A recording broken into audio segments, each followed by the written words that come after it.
Getting in some more breaking news now. The External Affairs Minister Jaishankar is in China and he has continued to send a tough message on behalf of India. Yesterday he spoke tough with China and today Jaishankar, the External Affairs Minister, has spoken on the Pahalgam terror attack once again at the SCO Foreign Ministers meeting.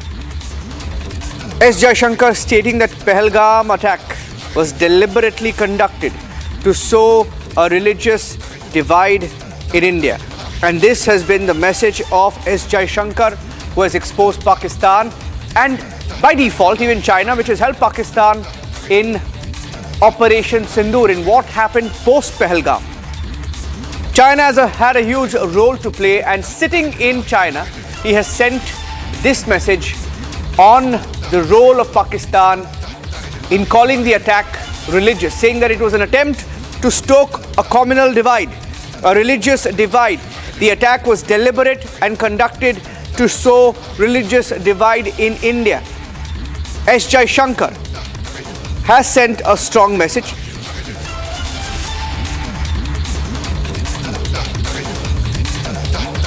In fact, a few minutes back, he also met the Chinese President Xi Jinping earlier today, and Jaishankar at the SCO summit for the first time meeting Xi Jinping.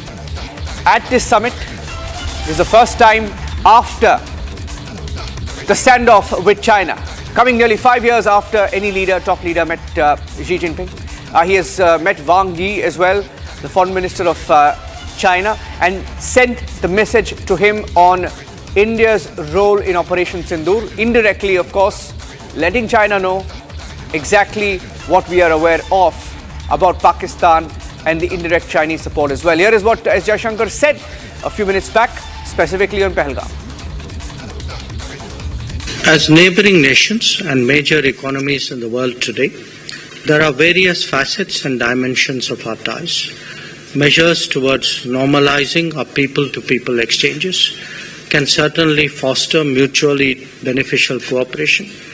It is also essential in this context that restrictive trade measures and roadblocks are avoided. I hope to discuss these issues with you in further detail. Abhishek Kapoor, our senior executive editor, joining us live. Abhishek, the fact that he's gone to China a few days after Operation Sindoor, rather a few weeks after Operation Sindoor, a few days after our generals have pointed out China's direct role, I wouldn't say indirect, but a direct role in Operation Sindoor, and meeting Wang Yi, meeting Xi Jinping, and still managing to do some straight talk on Pahalgam.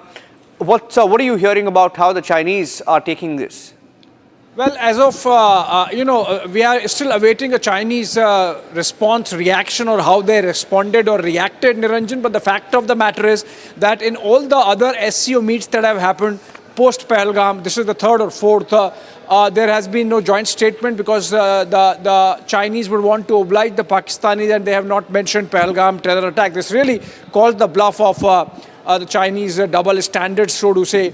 And while in the bilateral talks, the statement released by the Chinese yesterday called for a dragon-elephant tango on a very basic concern of India, that terror be tackled head-on, that terrorism be called out, that terrorism be mentioned in the joint statement. On that, the Chinese have sort of equivocated. It would be interesting to see how the joint statement pans out after this meeting of the foreign ministers. This is a very important platform within the SCO, and this would essentially be a showcase of the intent of the Chinese when they say that they want to bring back the India-China relationship on an even keel. External Affairs Minister Jaishankar has done some plain speaking that was expected of him, and he has effectively thrown the gauntlet now on the Chinese Foreign Minister Wang Yi to pick up the threads from here.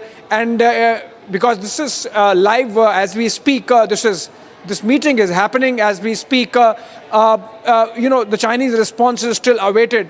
But the fact of the matter is that for almost a decade we have seen China effectively putting itself in the Pakistani corner, be it the issue of Masood Azhar, be it the issue of Hafiz Saeed, be it the issue of Pahalgam terror attack, be it the issue of FATF. So I think in that sense, there is a certain continuity, and we can expect that the Chinese perhaps might not change tack from there. But External Affairs Minister S. Jaishankar clearly calling a spade, and so to say, setting a cat among the pigeons there. Let the Chinese really respond now. Well, absolutely. Thank you for joining us with those inputs. A very detailed statement also being put out on social media by the External Affairs Ministry, talking about China's, Pakistan's role in this. In fact, I'm going to read out a part of that before I move on, saying that SEO was founded to combat terrorism, separatism, extremism, and talking about how recently in India we witnessed a graphic example in the terrorist attack in Pahalgam on 22nd of April 2025, deliberately conducted to undermine tourism economy of Jammu and Kashmir while sowing a religious divide. The UN Security Council, of which some of us are currently members, issued a statement that condemned it in the strongest terms and underlined the need to hold perpetrators, organizers, financiers, sponsors of this reprehensible act of terror accountable and bring them to justice. We have since done exactly that and will continue doing so, is what India has said while at the SEO.